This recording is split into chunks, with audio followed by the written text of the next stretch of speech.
व्रज जनरञ्जन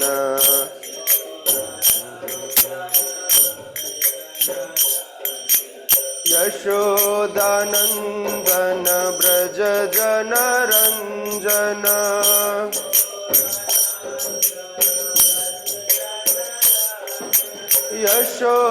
यशोदानन्दन व्रज जनरञ्जन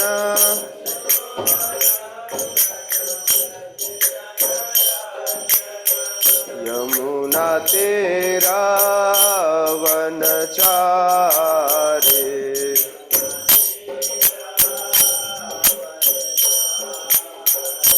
यमुना तेरा वनचारे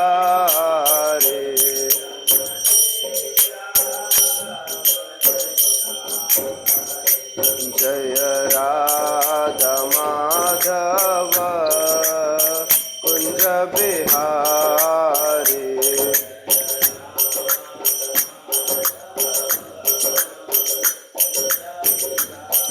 जय राधा माधव कुंज बिहारी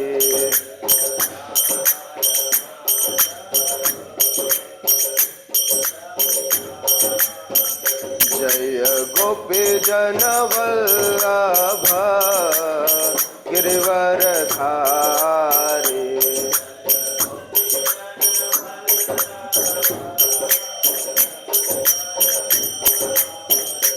जय गोपी जनवल्लभ गिरिवरधारी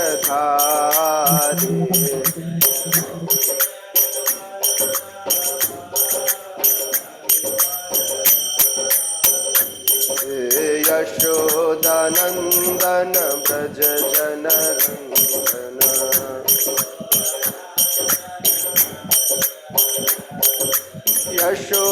यशोदानन्दन व्रज जनरञ्जन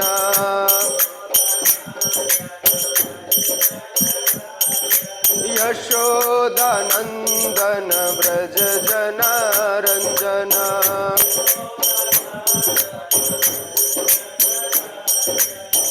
यमुना तेरा वनचारे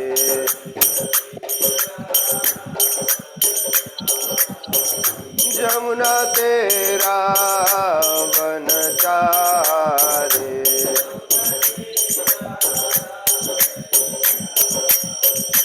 जय राधा माधव कुंज बिहारी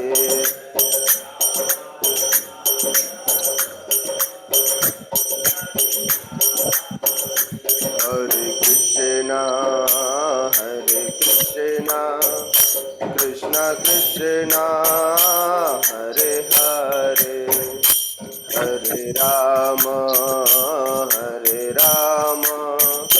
राम राम हरे हरे हरे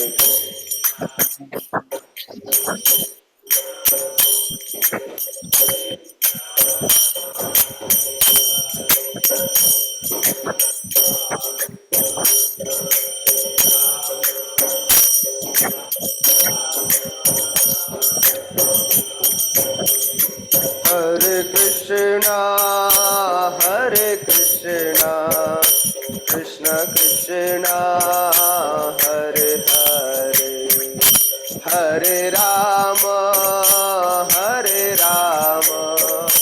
राम राम हरे हरे हरे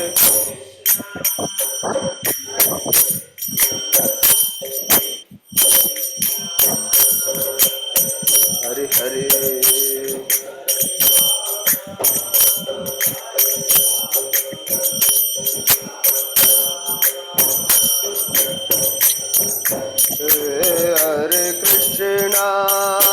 हरे कृष्णा कृष्णा कृष्णा हरे हरे हरे राम राम राम हरे हरे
ज्ञानञ्जनशलाकया चक्षुरुन्मिलितं येन तस्मै श्रीगुरवे नमः।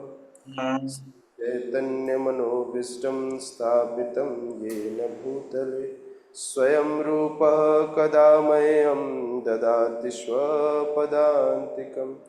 वन्देऽहं श्रीगुरो श्रीयुतपदकमलं श्रीगुरुन् वैष्णवांश्च श्रीरूपं साग्रजातं सहगण रघुनाथान्वितं तं सजीवं साद्वैतं सावधूतं परिजनसहितं कृष्ण चैतन्यदेवं श्रीराधा कृष्णपादान् सहगण ललिता श्रीविशाखान्वितांश्च नमो विष्णुपादाय कृष्णप्रेष्ठाय भूतले श्रीमते भक्तिवेदांत स्वामिनिति नामिने। नमस्ते सारस्वती देवे गौरवाणी प्रचारिणे निर्विशेष शून्यवादी पाश्चात्य देशतारिणे। हे कृष्ण करुणा सिंधु दीनबंधु जगतपते गोपेश गोपिका कांत राधा कांत नमोस्तुते। तप्त कांचन गौरांगी राधे वृंदावनेश्वरी वृषभानुसुते देवी प्रणमामि हरिप्रिये। वाञ्छाकल्पतरुभ्यश्च कृपा सिन्धुभ्यैव च पतितानां पावनेभ्यो वैष्णवेभ्यो नमो नमः। जय श्री कृष्ण चैतन्य प्रभु नित्यानंद, श्री अद्वैत गदाधर श्रीवासादि गौर भक्त वृंद। हरे कृष्णा कृष्णा कृष्णा हरे हरे, हरे राम राम राम हरे हरे। हरे कृष्णा। हरे कृष्ण। ओम नमो भगवते वासुदेवाय। ओम नमो भगवते वासुदेवाय। ओम नमो भगवते वासुदेवाय। ओम नमो हरे भगवते कृष्णा। वासुदेवाय। जय हो। तो आप समस्त भक्तों का आज के इस ऑनलाइन सत्र में हम स्वागत करते हैं। इस्कॉन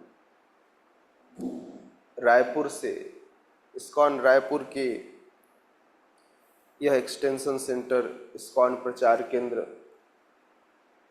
रायपुर जो है, आप समस्त भक्तों को यह अपॉर्चुनिटी प्रोवाइड करता है कि आप हर दिन सुबह 6 बजे से भगवान की गाथा, भगवान का गुणगान श्रीमद् भागवतम के माध्यम से सुन सके। श्रीमद् भागवतम जिसकी गाथा स्वयं श्रीमद् भागवतम के ही अंत में व्यास मुनि बताते हैं और सूत गोस्वामी इसका वर्णन करते हैं कि क्या है श्रीमद् भागवतम। तो कहते हैं, निम्नगानां यथा गंगा देवानां अच्युतो यथा, वैष्णवानां यथा शंभो, पुराणानां इदस्तथा। बोले जिस प्रकार समस्त नदियों में माता गंगा को श्रेष्ठ माना गया, जिस प्रकार समस्त देवों की अध्यक्षता भगवान अच्युत स्वयं कृष्ण करते हैं, वैष्णवों में सर्वश्रेष्ठ जिस प्रकार से शंभु हैं, शिव जी हैं, उसी प्रकार से समस्त पुराणों में श्रीमद् भागवतम को श्रेष्ठ कहा गया है, जिसका गान, जिसकी कथा अपने आप में सुन लेने के बाद व्यक्ति को इस भव में वापस नहीं आना पड़ता। आज का यह श्लोक भी इसी तथ्य को आगे बताता है। आइए आज के श्लोक श्रीमद् भागवतम पहले स्कंद, पहला अध्याय, श्लोक संख्या, कितने श्लोक संख्या पर चलेंगे प्रभु जी? श्लोक संख्या 21, 21, राइट? यस।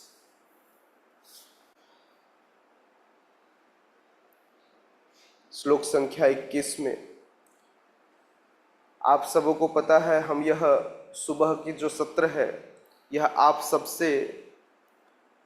सबके लिए है, आप सबसे मिलने हेतु, आप सबसे पर्सनली मिल सकें, बातें कर सकें, सुन सकें, तो 6 से 7 का सत्र यह इस कथा और उसके बाद फिर आप सबसे पर्सनल मीट का समय होगा।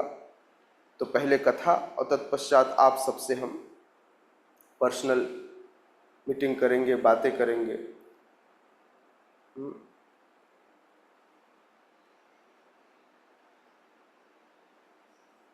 इस श्लोक में सबसे पहले श्लोक संख्या 21 आप लोग मेरे साथ दोहरा सकते हैं। आपके पास भागवतम यदि हो तो आप श्लोक संख्या अथवा चैट बॉक्स में यह श्लोक आया हुआ है, आप वहां से भी इसे दोहरा सकते हैं। कलिमागतमाज्ञाय क्षेत्रे अस्मिन् वैष्णवे वयम् आसीना दीर्घसत्रेण कथायां सक्षणा हरिः। मेरे साथ दोहराएं। कलिमागतम अज्ञाय क्षेत्रे अस्मिन् वैष्णवे वयम् आसीना दीर्घसत्रेण कथायां सक्षणा हरिः। पुनः एक बार। कलिमागत आज्ञाय क्षेत्रे अस्मिन् वैष्णवे वयम् आसीना दीर्घसत्रेण कथायां सक्षणा हरिः। अनुवाद एवं तात्पर्य। हिज डिवाइन ग्रेस अभय चरणारविंद भक्ति वेदांत स्वामी श्रील प्रभुपाद के द्वारा, जगत गुरु श्रील प्रभुपाद के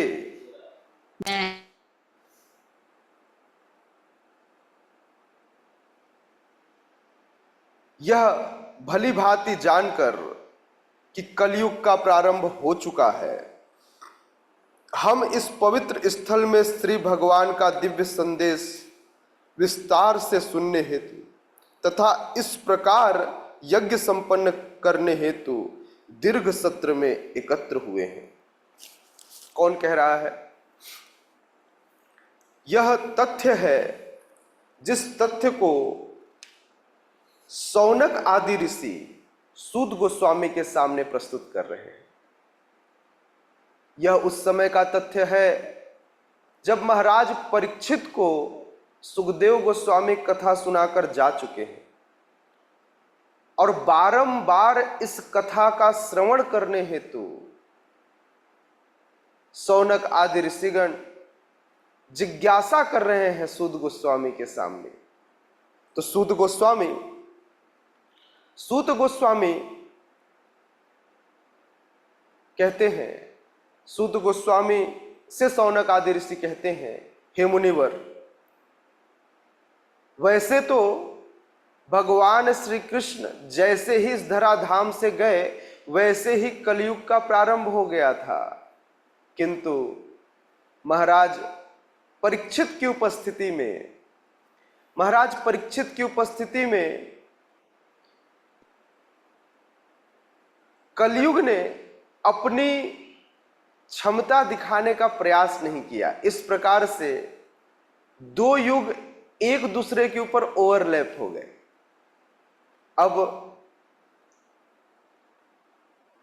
अब चूंकि कलयुग आ चुका है, महाराज परीक्षित भी चले गए, मतलब अब कलयुग अपना प्रकोप समस्त जीवों पर दिखाएगा।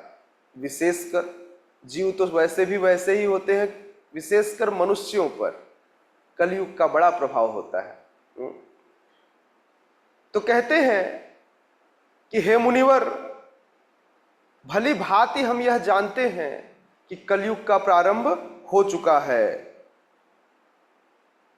कलिम आगतम आज्ञाय, कलयुग आया हुआ है, इस बात को हम सब जानते हैं। क्षेत्रे अस्मिन् वैष्णवे वयम्, और इसलिए हम सब लोग कम से कम इतना तो जानते हैं कि भगवान कौन है। तो इसलिए यहां पर श्रील प्रभुपाद वैष्णवे शब्द का अर्थ दे रहे हैं। वैष्णवे, वैष्णव उन्हें कहा जा रहा है जो श्री भगवान के भक्त हो, जो भगवान श्री कृष्ण के भक्त हो, उन्हें वैष्णव कहा जा रहा है। तो कह रहे हैं इसलिए जो भगवान को जानते हैं वे सारे लोग यहां इकट्ठे हुए हैं। क्यों? क्योंकि वही भगवान के विषय में सुनने का इच्छुक होता है। हर व्यक्ति भगवान के विषय में नहीं सुनता। तो इसलिए कह रहे हैं क्षेत्रे अस्मिन वैष्णवे वयम, हम सब यहां पर इकट्ठे इसलिए हुए हैं ताकि हम भगवान के विषय में सुन सकें। आसिना दीर्घ सत्रेण, यह ऐसा भी नहीं है कि कोई एक व्यक्ति, दो व्यक्ति या तीन व्यक्ति आया। बोले दीर्घ सत्रेण, बोले लंबे समय से, लंबे समय से हम यहां उस दिव्य संदेश को विस्तार से सुनने के लिए इकट्ठे हुए हैं। कथायाम सक्षणा हरे, भगवान हरि के, भगवान के उस कथा को सुनने के लिए। अच्छा, एक शब्द लिखे हैं सक्षणा। सक्षणा का एक मतलब है कि अपने अपने जितने कार्य थे, जितने विषय थे, उनसे मुक्त होकर, अवकाश लेकर, छुट्टी लेकर आए हैं। आजकल की तरह नहीं कि प्रभु जी कथा, प्रभु जी नहीं मैं तो नहीं आ पाऊंगा। क्यों? बोले प्रभु जी सुबह ही कथा रखिएगा, दोपहर में लेंगे तो मेरी नौकरी रहेगी। नहीं, बोले सक्षणा, अवकाश लेकर समस्त कार्यकलापों से, जो भी जीवन में कार्यकलाप चल रहे थे उनसे सबसे क्या लिया?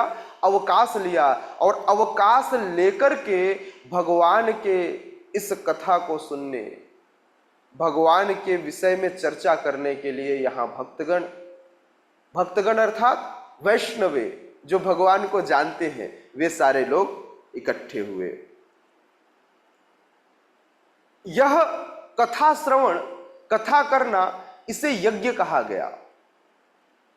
एक यज्ञ आपको पता है, एक यज्ञ है जहां पर व्यक्ति अग्नि के सामने बैठकर आहुतियां देता है। यह दूसरे प्रकार का यज्ञ है जहां पर एक कहता है, बाकी सब सुनते हैं, फिर जिज्ञासा करते हैं सुनने वाले, फिर वाचक कहता है, और इस प्रकार से आपसी तालमेल से यह यज्ञ होता है। तो श्रीमद् भागवतम का, श्रीमद् भागवत कथा का वर्चन भी यह क्या है? यह यज्ञ है। तो कह रहे हैं सौनक आदि ऋषिगण कि हम इस यज्ञ के लिए इकट्ठे हुए हैं। तीसरा यज्ञ कलयुग में, कलयुग में संकीर्तन यज्ञ कहा गया। तो संकीर्तन यज्ञ के अंदर यह यज्ञ आता है, क्योंकि यह भी संकीर्तन है। वह कीर्तन जहां पर भगवान की कीर्ति गाथा, या फिर वह गीत जिसमें भगवान की कीर्ति गाथा गाई जाए, उसे कीर्तन कहते हैं। भगवान के विषय में यदि कोई गाथा कही जाए तो वह कीर्तन कहलाती है। तो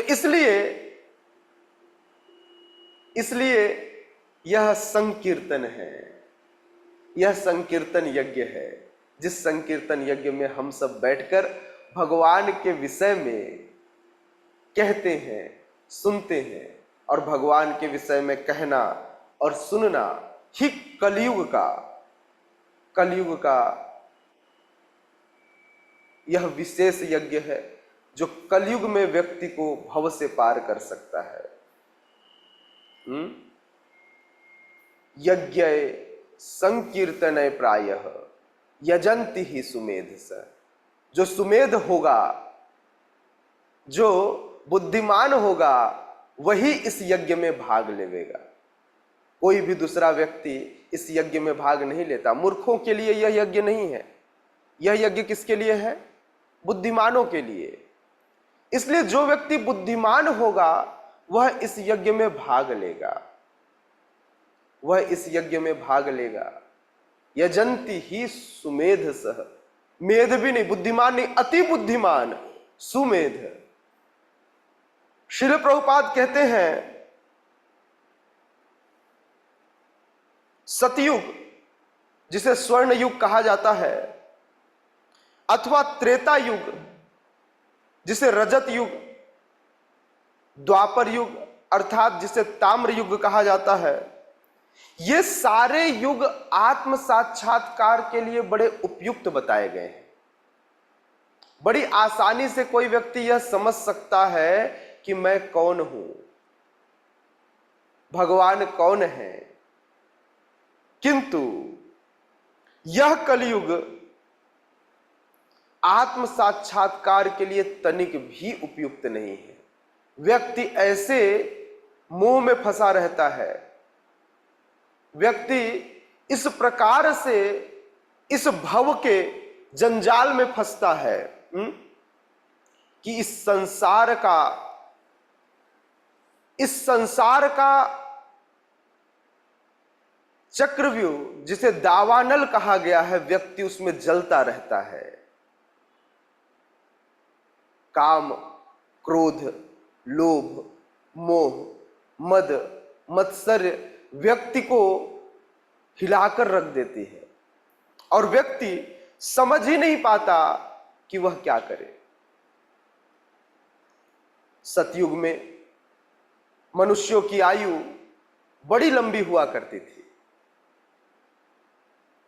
लाख लाख वर्ष तक व्यक्ति जीता था। इसलिए व्यक्ति ध्यान करने में समर्थ था, वह ध्यान कर पाता था। क्यों? क्योंकि उसके पास उम्र था, समय था।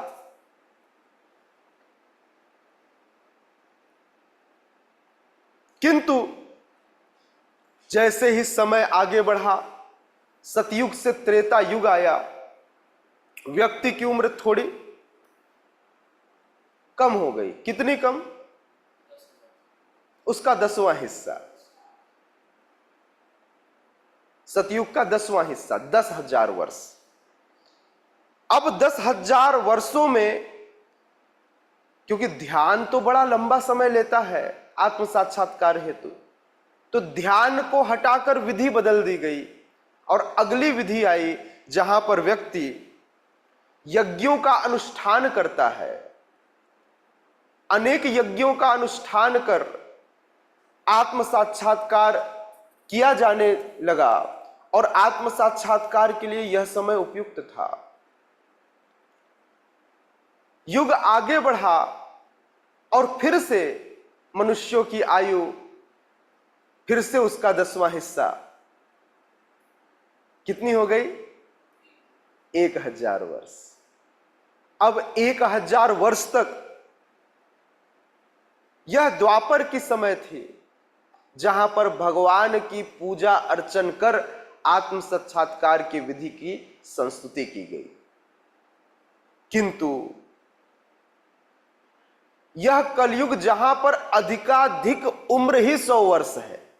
अधिकाधिक उम्र, इसलिए अधिकाधिक कह रहा हूं क्योंकि इससे ज्यादा कोई जीता नहीं है। यह मैक्सिमम है, मिनिमम तो पता नहीं कितना। और ऊपर से इस कलयुग में चहुदिशी कठिनाइयां हैं। यहां पर पेट भरना भी लोगों के लिए आज एक समस्या बना हुआ है। क्यों? क्योंकि लोग अन्न उपजाना नहीं चाहते, अन्न खाना चाहते हैं। क्योंकि व्यक्ति कार्य करना नहीं चाहता, फल पाना चाहता है। तो इस कलयुग में व्यक्ति का जो जीवन है वह कठिनाइयों से भरा है। अनेकानेक कठिनाइयां। लोगों को लगता है रोजगार चाहिए। पहले कोई रोजगारी नहीं करता था। पहले व्यक्ति अपना नियत धर्म का पालन करता था। जो धर्म कहता है अपने शरीर के अनुरूप, अपने जन्म के अनुरूप अथवा पीढ़ी दर पीढ़ी कर्मानुरूप वह आगे बढ़ता था और इस प्रकार से समाज के साथ सामंजस्य बैठा करके वह चलता था। किंतु इस कलयुग में लोग कार्य करना ही नहीं चाहते। हर व्यक्ति को राजा बनना है। कोई भी प्रजा बनने को तैयार नहीं है। हर व्यक्ति को मास्टर बनना है, हर व्यक्ति लीडर होना चाहता है। Doesn't matter leadership quality that person have और नॉट। कोई फर्क नहीं पड़ता। श्रील प्रभुपाद कहते हैं, अतः इस कलयुग में आत्म साक्षात्कार के लिए जिस विधि की संस्तुति की गई है, तो पंखा चालू करो।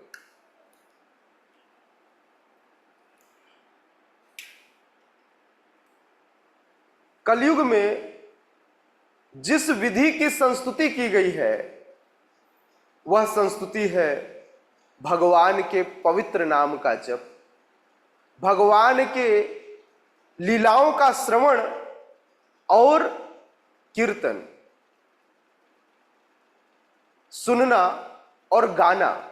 गाना मतलब कहना, यह कीर्तन है। जब भगवान की लीलाओं को बार बार सुना जाए और सुनकर कहा जाए, किसी के सामने भी आपस में बात किया जाए, तो वह कीर्तन है। तो इसलिए श्री भगवान के पवित्र नाम का यश गाया जाए, भगवान की लीलाओं का वर्णन किया जाए। नैमिषारण्य में ऋषियों ने कलयुग के प्रारंभ में इसी विधि की संस्तुति की। देखिए, भगवान अपने भक्तों से किस विधि की संस्तुति करा रहे हैं। नैमिषारण्य में बैठ करके सारे ऋषियों ने, सौनक आदि ऋषियों ने नहीं कहा कि हम चलेंगे यज्ञ करने और आए अग्निकुंड बैठाए और वहां लेकर आहुतियां डाली।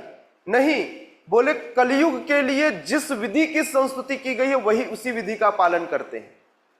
तो इसलिए नैमिषारण्य में बैठकर सौनक आदि ऋषियों ने एक विधि को आगे बढ़ाया। क्या किया? कलयुग के शुरुआत में ही बता दिया करना सबको यही है। जिस प्रकार से माता पिता बच्चों को संस्कारित करते हैं, उसी प्रकार से इन ऋषि मुनियों ने कलयुग के जीवों को संस्कारित किया। यह पहला संस्कार डाला। कलयुग का प्रारंभ हो रहा है, कलयुग अभी शुरू हुआ है, तो उनको पता था इस संस्कार को लोगों को दिया जाना चाहिए, इसलिए इस संस्कार को दिया। और क्या बोला कि भगवान की लीला यश नाम को गाया जाए, कहा जाए, सुना जाए और मनन किया जाए, कीर्तन किया जाए। यही विधि है कलयुग में आत्म साक्षात्कार की। नैमिषारण्य में ऋषियों ने इस विधि को प्रारंभ की। और यह विधि करता कौन है? तो बोले जो भगवान का भक्त होगा।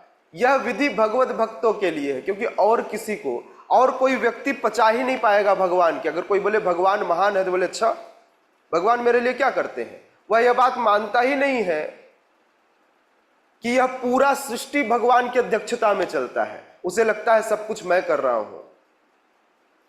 कुछ लोगों को तो इस बात का भी अहंकार हो जाता है कि हम मंदिर चलाते हैं। उन्हें लगता है कि मैं पालन करता हूं, मैं देता हूं, प्रभु जी मैंने इतना दिया है, मैंने इतना किया है।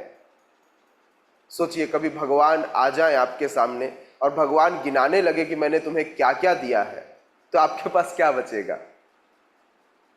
अगर भगवान गिनाने लगे कि मैंने क्या दिया है, आज व्यक्ति एक चीज देकर कहता है मैंने किया। कई बार अहंकारवश हम भी कहते हैं मैंने प्रचार किया पूरे रायपुर में, हम आए तो प्रचार हुआ। यह हमारा अहंकार है। व्यक्ति को इस अहंकार को त्यागना चाहिए। यह अनाचार है। भक्ति विनोद ठाकुर कहते हैं, छाड़ी अनाचार, इस ऐसे अनाचार को त्याग देना चाहिए। यह अहंकार का अनाचार है।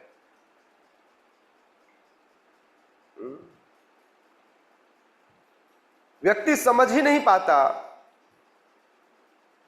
पचा नहीं पाता इस बात को कि भगवान महान है। क्योंकि इस पूरे संसार में एक ही व्यक्ति महान है। वो कौन है? भगवान। और फिर भगवान के भक्त। हालांकि भगवान ने भक्तों को बड़ी ऊंची स्थान दे रखी है, लेकिन फिर भी देने वाला महान होता है, नहीं? अल्टीमेट महान तो भगवान ही है। श्रील प्रभुपाद कहते हैं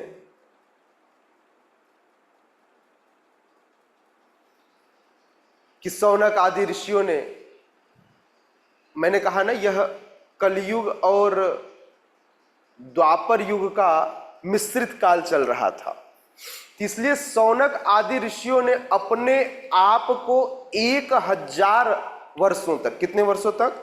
इस लंबे समय तक सुनने के लिए तैयार किया कि हम 1000 वर्षों तक कथा ही सुनेंगे।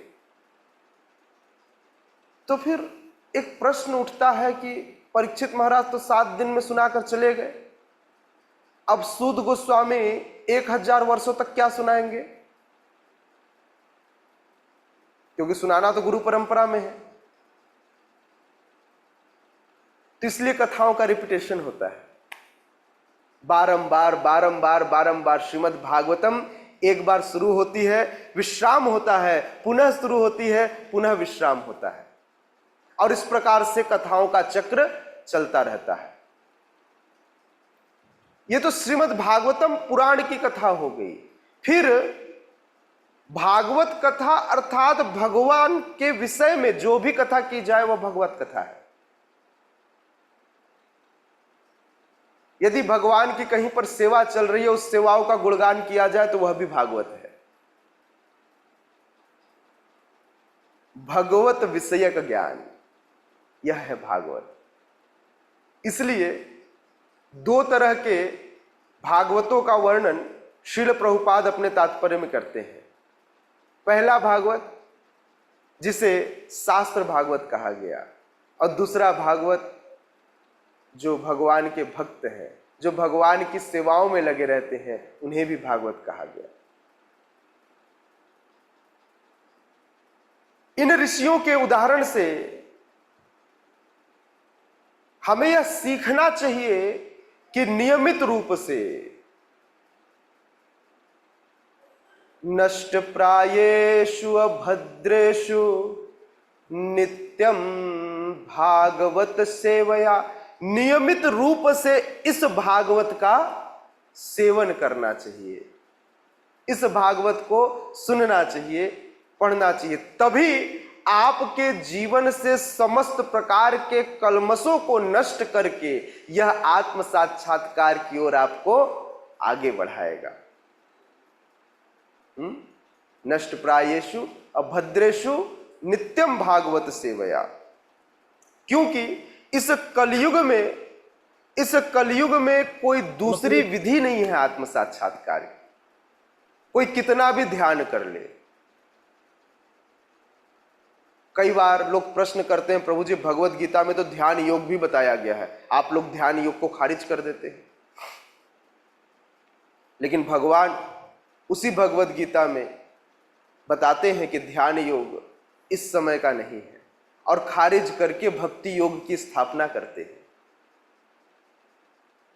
परम गुह्य ज्ञान अर्जुन को देते हुए इस बात की व्याख्या करते हैं भगवान।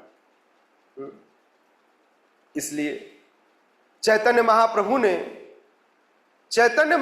ने अन्य सारे जितने भी उपाय थे, इन उपायों को समय का अव्यय माना।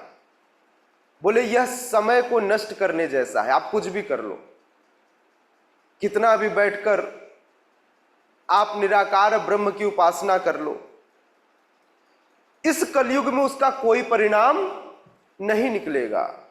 क्यों? क्योंकि समय बहुत अल्प है, अल्प समय में हमें ज्यादा फल चाहिए। तो इसलिए चैतन्य महाप्रभु ने भागवत धर्म की इसी विधि का प्रचार किया जो स्वयं श्री कृष्ण चैतन्य, राधा कृष्ण नहीं अन्य।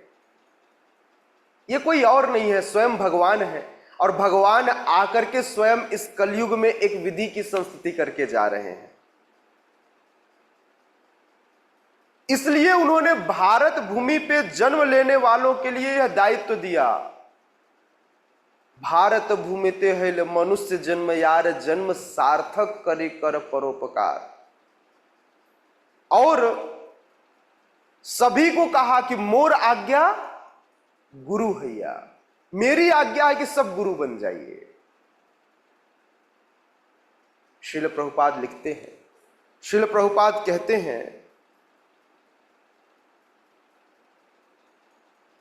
कि भारत, चैतन्य महाप्रभु कहा करते थे, श्रील प्रभुपाद अपने तात्पर्य में लिखते हैं, चैतन्य महाप्रभु कहा करते थे कि भारत भूमि पर जन्म लेने वाले समस्त व्यक्तियों को भगवान श्री कृष्ण के संदेश, मुख्य रूप से श्रीमद् भगवद गीता, श्रीमद् भगवद गीता के संदेश का प्रचार करना चाहिए, क्योंकि श्रीमद् भागवतम अगली सीढ़ी है। और जब श्रीमद् भगवद गीता की शिक्षा को व्यक्ति ठीक ठीक समझ ले, अच्छा बड़ा ध्यान से समझिएगा, यहां पर श्रील प्रभुपाद इस बात पर जोर दे रहे हैं, कह रहे हैं कि जब कोई श्रीमद् भगवद गीता की शिक्षा को ठीक ठीक समझ ले, उसके बाद आत्म साक्षात्कार का, जीवन में आत्म साक्षात्कार करने के लिए और अधिक अपने हृदय का मार्जन करने के लिए, अधिक प्रकाश प्राप्त करने के लिए श्रीमद् भागवतम का अध्ययन करना चाहिए। श्रील प्रभुपाद ऐसा नहीं कह रहे कि हमें कूद जाना चाहिए श्रीमद् भागवतम में, फिर श्रीमद् भागवतम पढ़ने के भी नियम बताए कि श्रीमद् भागवतम भी कूद कूद कर नहीं पढ़ना। कहां से पढ़ना है? शुरू से पढ़ना है। कई बार लोग बोले, जैसे आजकल कथा में हम कूद जाते हैं, आजकल संसार में खूब श्रीमद् भागवत कथा चल रही है, और कूद कर सीधे कहां पहुंच जाएंगे? रास लीला में। बोले बाकी सारी लीला एक तरफ, रास लीला एक तरफ। तो इस प्रकार से आज के कथाकार केवल और केवल अपने जीवन को पालन करने के लिए, अपने इंद्रियों के तृप्ति के लिए, अथवा केवल अपने भरण पोषण पर ही आधारित रह गए हैं, जिनको स्व के उत्थान के लिए या पर उत्थान से कोई मतलब नहीं है, जिन्हें अपने साक्षात्कार, जिसको आत्म साक्षात्कार या दूसरों के साक्षात्कार से कोई मतलब नहीं है, उन्हें तो सिर्फ मतलब है कैसे यह पापी पेट पल जाए। आप सबको जानकर यह बड़ा आश्चर्य होगा कि श्रीमद् भागवत से प्राप्त दक्षिणा का प्रयोग कोई भी व्यक्ति अपने भरण पोषण में नहीं कर सकता।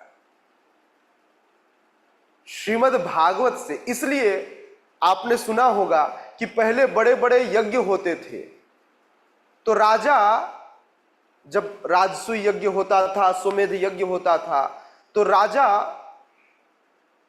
स्वर्ण, अलंकार, मुद्राएं, हाथी, घोड़ा, गौ दान में देते थे, और इतना दान में देते थे कि कई बार अपना आधा राज्य दे देते थे, बाद में पुनः भले वो कमा लेते थे। लेकिन ऋषियों के ऐसा थोड़ी कि ऋषियों को आज राजा का आधा धन प्राप्त हो गया तो अगले दिन से वो राजा बन गया। वह रहता कुटिया में ही था। कुटिया पहुंचते पहुंचते, जब तक वह अपने आश्रम पहुंचता, रास्ते में पहुंचते पहुंचते वो पूरा धन दान कर चुका होता। यह पद्धति थी। वह रास्ते में जरूरतमंदों को देता आता, राजा से एक तरफ से प्राप्त करता और किसी जजमान को रास्ते में ही दे देता। बोले अब तुम इसका पालन करो, यह गाय तुम्हारी, तुम इसका पालन करो, यह खेत तुम्हारे, तुम खेती करो। क्योंकि ब्राह्मण खेती करने लग जाता तो ब्राह्मण कहां रह जाता, क्योंकि ब्राह्मण का काम क्या था? यजन याजन पठन पाठन। यह ब्राह्मण का, यह ऋषियों का काम था। उसका काम खेती करना नहीं था। अपने जरूरतों के अनुकूल ही कुछ एक गायों को, जिससे जो शिष्यगण होते उनका भरण पोषण, ताकि वह गायों से प्राप्त दूध से अपने जीवन का यापन करे, ताकि जीवन इसलिए पाल रहे थे ताकि भगवान की भक्ति की जा सके। तो इस प्रकार से वहां ध्येय यह था कि किसी प्रकार से जीवन को इसलिए पाला जाए ताकि आत्म साक्षात्कार किया जा सके। वे जीने के लिए खाते हैं और आजकल लोग खाने के लिए जीते हैं। कितना आश्चर्य है, नहीं? यह आश्चर्य है, यह आश्चर्य है कलयुग का कि लोगों को समझ में ही नहीं आता कि हमें कार्य करना क्यों है। तो इसलिए श्रील प्रभुपाद अपने तात्पर्य में बहुत क्लियरली इस बात का उल्लेख कर रहे हैं कि हमें बारंबार श्रीमद् भगवद गीता का अध्ययन करना चाहिए। जब भगवद गीता का मर्म समझ में आ जाए तब हमें श्रीमद् भागवतम का अध्ययन करना चाहिए, ताकि हमें आत्म साक्षात्कार के लिए अधिक प्रकाश मिल सके, आत्म साक्षात्कार की ओर हम और तीव्रता से बढ़ सके। अर्थात आधार तो भगवद गीता ही है।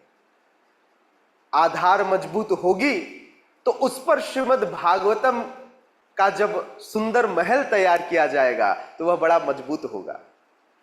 लोग भगवान की लीला को समझ पाएंगे। यदि कोई भगवान को ही नहीं समझ पाया तो भगवान की लीलाओं को कैसे समझेगा? तो भगवान को समझने के लिए श्रीमद् भगवद गीता का अध्ययन करना चाहिए। आत्म साक्षात्कार का पहला कदम श्रीमद् भगवद गीता का बार बार अध्ययन करने के पश्चात श्रीमद् भागवतम में भगवान की लीलाओं को पढ़कर सुनकर अपने आप को इस भगवत प्रेम से ओतप्रोत करना चाहिए।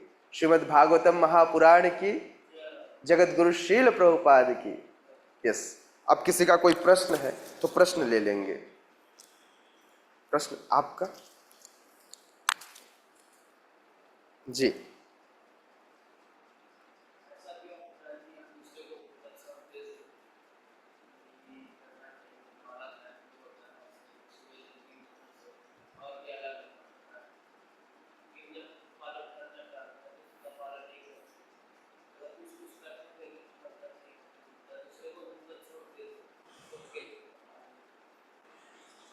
प्रभु जी का प्रश्न है कि ऐसा क्यों होता है कि हम उपदेश अच्छा देते हैं लेकिन जब स्वमेव पालन करने की बात आती है तो उसमें कमियां दिखाई देती हैं।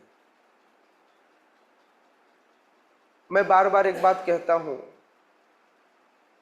कि उपदेश सर्वप्रथम दूसरों के लिए नहीं होता, पहले तो स्वयं के लिए होता है। जब व्यक्ति उपदेश करता है तो कहीं न कहीं वह स्वयं भी इसे सुनकर पालन करने का प्रयास करता है, क्योंकि पहला श्रोता स्वयं वक्ता होता है। यह पहला तथ्य है। दूसरा तथ्य, कलयुग में व्यक्ति इतना गिरा हुआ है कि उसे ऊपर उठने के लिए स्वयं भगवान ने, चैतन्य महाप्रभु ने समस्त पतितों को एक अधिकार दे दिया कि वह बड़ी आसानी से भगवत प्राप्ति कर सकते हैं यदि वह बारंबार भक्तों के संग में थोड़ा भी प्रयास करे। तो थोड़े भी प्रयास से भगवान प्रसन्न हो जाते हैं और धीरे धीरे एक स्थिति ऐसी आएगी जब वह नियम पूर्वक साधना में लग जाएगा, करेगा। हो सकता है कि वह 100 बातें कह रहा हो और पालन एक बात कर रहा हो, लेकिन कर तो रहा है। कम से कम उन समस्त लोगों से जो बाहर कुछ नहीं करते, निराकार ब्रह्म के उपासक हैं, नास्तिक हैं, मायावादी हैं, उन लोगों से तो वह श्रेष्ठ है। तो इसलिए हमें यह देखना चाहिए, हमें प्रयास करना चाहिए स्वयं, और सहायता करनी चाहिए जिनके संग में हम रहते हैं। उनकी सहायता करनी चाहिए। येन केन प्रकारेण हो सकता है। भक्ति बहुत फलदायी है जो आपको एक क्षण में भगवत धाम की प्राप्ति करा सकती है। ये तो प्रिपरेशन है उस अंतिम परीक्षा की, लेकिन हम धीरे धीरे प्रिपरेशन करते हैं। यह भक्ति च्युत नहीं होती, इसलिए जब व्यक्ति भक्ति करता है तो इस बात की चिंता खत्म हो जाती है कि आगे क्या होगा। उसे इस बात की चिंता रहती है कि मैं आगे भी भगवान की सेवा किसी प्रकार से कर सकूं, जितनी मेरी क्षमता हो। जरूरी नहीं है कि मेरी भक्ति मुझे इस जन्म में ही भगवत प्रेम प्रदान कर देगी। हाँ, लेकिन जितना कर रहा हूं यह भक्ति च्युत नहीं होगा, क्योंकि यह भगवान अच्युत की भक्ति है। तो व्यक्ति इसका पालन थोड़ा थोड़ा करके करता है। ठीक है जी। जी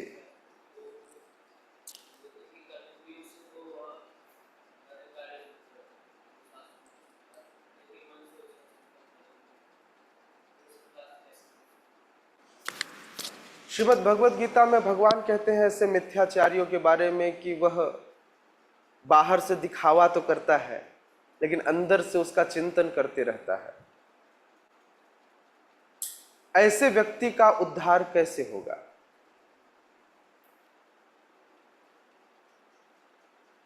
जो वैष्णव है ना, वो बहुत कृपालु है। भगवान बिल्कुल ऐसा कहते हैं, किंतु समस्त वैष्णवों की यदि कृपा हो, इसीलिए श्रील प्रभुपाद सोचिए 7 समुंदर पार करके भारत से विदेश में जा करके प्रचार करते हैं और वहां पर जा करके लोगों को इस बात की शिक्षा देते हैं। तो इसलिए व्यक्ति को धीरे धीरे प्रयास करना चाहिए, है ना। जो मिथ्याचारी हैं, यदि वे भी कानों से श्रवण कर रहे हैं येन केन प्रकारेण, तो तुरंत शुद्धि न हो। लेकिन चूंकि एक इंद्री कहीं न कहीं हरि नाम को सुनती है, आंखों से दर्शन करते हैं, मुख से भगवान का प्रसाद पाते हैं, जिह्वा से हरि नाम लेते हैं, इस शरीर से भगवान को प्रणाम करते हैं। लेकिन मन जो है वह नहीं मानता। हो सकता है कि वह अभी भी अलग अलग कर्मों में लिप्त हो, सोच रहा हो। लेकिन जब अपनी इंद्रियों को हम भगवान की सेवा में अनवरत लगा कर रखते हैं, तो एक स्थिति ऐसी आती है जब मन भी धीरे धीरे भगवान की सेवा में लग जाता है और फिर वह मिथ्या आचरण न करके भगवान की सेवा करने लगता है। लेकिन यह एक दिन का नहीं है, 2 दिन का भी नहीं है। हाँ, मैं ये नहीं कह रहा हूं आपके लिए नहीं है या आपके लिए नहीं है। हर व्यक्ति का अपना अपना कोटा होगा। हो सकता है कोई एक क्षण में अपने मन पर नियंत्रण पा ले, कोई एक दिन में, कोई 1 महीने में, कोई 1 साल में, किसी को 1 जन्म लग जाए और किसी को कई जन्म लग जाए। समय हो सकता है। ठीक है, और किसी का कोई प्रश्न है? यस, गौतम प्रभु। हरे कृष्ण प्रभु जी, धन्यवाद प्रभु।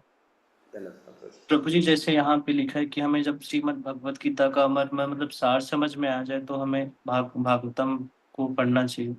तो प्रभु जी, किससे कई बार हम मतलब ऐसे भी होते हैं कि भगवत गीता का सार हमें कई बार समझ में नहीं आया, तो फिर भी हम भागवतम श्रवण करते हैं या अन्य लेक्चर ऐसे से सुन लेते हैं जो चैतन्य चरितामृत या कोई भी अन्य लेक्चर से सुनते हैं, तो क्या वो हमें नहीं सुनना चाहिए? ऐसा बिल्कुल नहीं है। रैंडम लेक्चर सुन सकते हैं। श्रीमद् भगवत गीता का मर्म, भगवत गीता तो यह बताता है कि आप कौन हैं, भगवान कौन है, क्या संबंध है आपके बीच में। सपोज किसी को यह बात न समझ में आए, लेकिन उपदेश तो साधु करते हैं और साधु के मुख से निकला हुआ निश्रित जो ज्ञान है वो समस्त जीवों का कल्याण ही करते हैं। तो इसलिए इस बात की चिंता नहीं होनी चाहिए।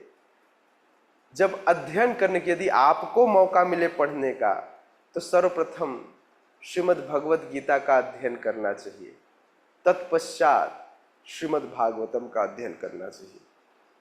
रही बात सुनने की, तो साधु वैसे भी बताते वो हैं जो श्रोता पचा सके, है ना। जब तक परीक्षित महाराज ने गुह्य प्रश्न नहीं किए, तब तक सुखदेव गोस्वामी उनके सामने उसे विरचित नहीं करते। कई बार कई कथाओं में सुखदेव गोस्वामी आगे बढ़ गए तो परीक्षित महाराज उन्हें खींचकर पीछे लाते, बोले अरे भगवान आप आगे कहाँ चले गए, इसे तो एक्सप्लेन कीजिए। तो जिज्ञासा होगी तो एक साधु और गुरु या वैष्णव उसे एक्सप्लेन करते हैं, जिज्ञासा नहीं होगी तो नहीं करेंगे। वे देखना चाहते हैं कि किसकी कितनी पात्रता है, तो पात्रता के अनुकूल ही उस पात्र को वह ज्ञान प्रदान की जाती है। ठीक है, तो इसलिए कहीं से कुछ भी नहीं सुनना चाहिए, यह बात तो ठीक है। इसीलिए हम बार बार कहते हैं कि व्यक्ति को अपने मेंटर, अपने गाइड के हिसाब से ही कथाओं का श्रवण भी करना चाहिए, लेक्चर्स का चयन करना चाहिए, है ना। किससे सुनना है किससे नहीं सुनना है यह भी वे आपको बताते हैं। ठीक है गौतम प्रभु। जी प्रभु जी, हरे कृष्ण, दंडवत प्रणाम। यस, थैंक यू प्रभु जी। यस, श्री राम प्रभु। हरे कृष्णा प्रभु जी, दंडवत प्रणाम। दंडवत प्रणाम प्रभु जी। प्रभु जी, मेरा प्रश्न है कि जैसे ऑनलाइन एक दो भागवतम क्लासेस में मैं पहले सुना था कि बलराम जी हैं, उन्होंने रोमहर्षण सूत का वध कर दिया था जब वो नैमिषारण्य में कथा बता रहे थे। तो प्रभु जी, मेरा कंफ्यूजन ये है कि वो तो कहीं ना कहीं भगवान नाम का प्रचार कर रहे थे और ऋषि वेदव्यास के प्रिय शिष्य भी थे, लेकिन प्रभु जी सिर्फ व्यास आसन में जबकि वो बैठे भी थे, उसके बाद भी बलराम जी वहां आए और वो व्यास आसन से नहीं उठे। इस वजह से उन्होंने उनका वध कर दिया, डायरेक्ट वध कर दिया प्रभु जी। मतलब ये कुछ बड़ी सजा हो गई। इसके अलावा वो तो भगवान नाम का ही प्रचार कर रहे थे ना प्रभु जी, तो ऐसा क्यों किए प्रभु जी, उनको वध कर दिया गया?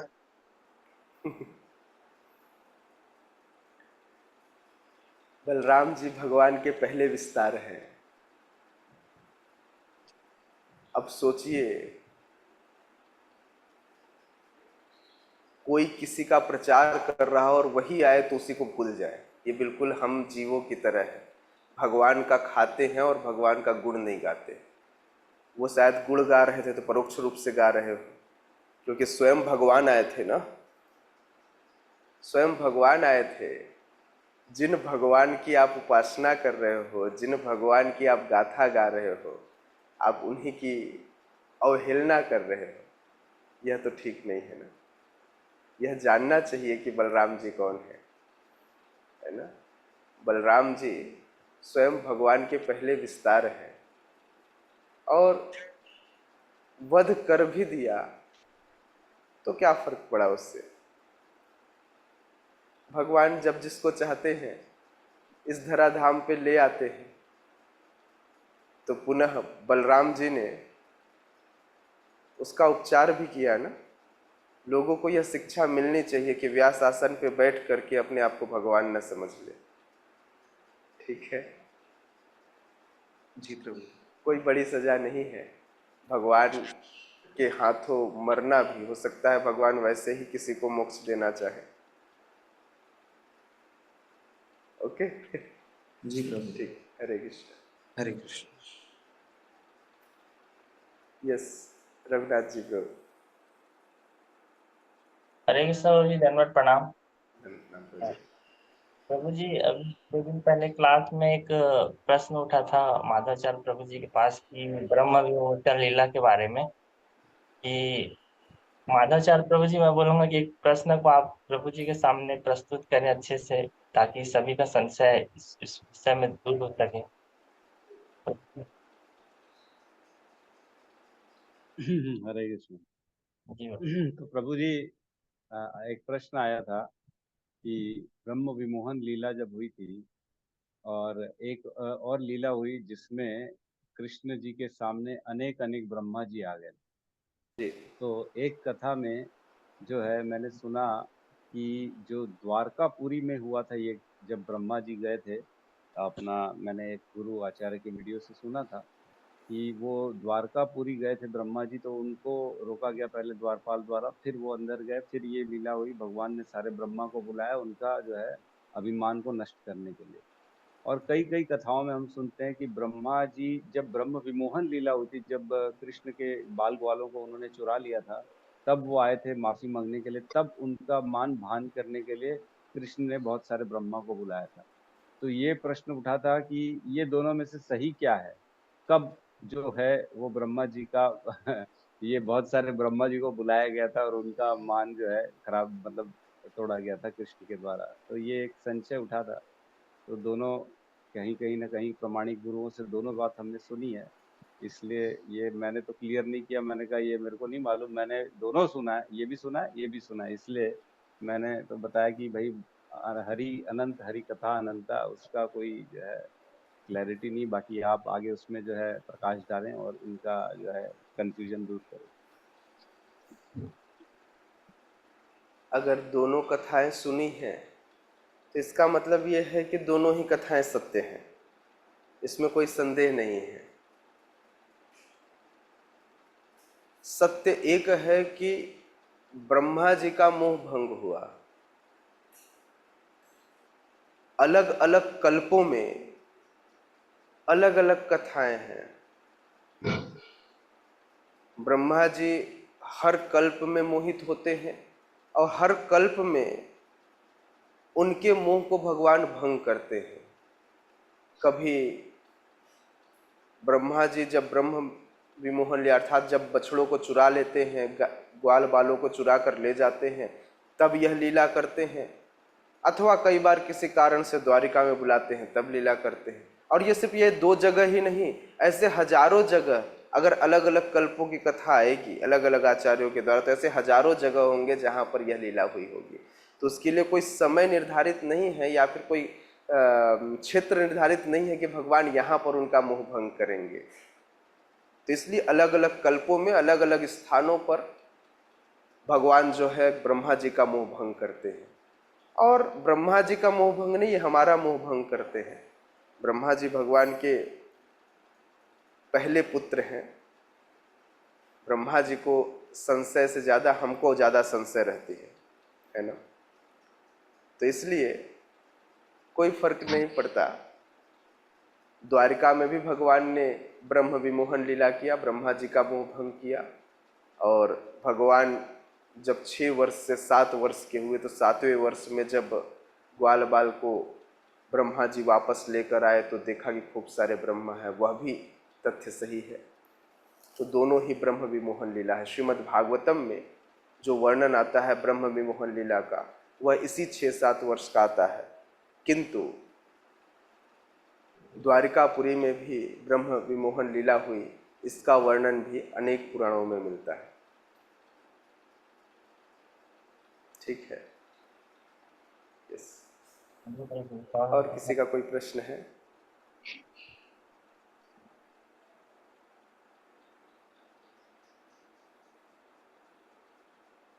ठीक है, तो अब आगे की बाकी सारे भक्त जो मुझसे बात करना चाहते हैं, तो यहाँ से हम कथा को विश्राम देते हैं। तो बाकी सारे भक्तों से मैं मिल लूँ, और आप सब जो जाना चाहें वो जा सकते हैं, और जो मेरे साथ रुकना चाहें, बातें करना चाहें, वह अभी यहाँ विश्राम कर सकते हैं, रुक सकते हैं इसी लिंक के माध्यम से। हरे कृष्णा।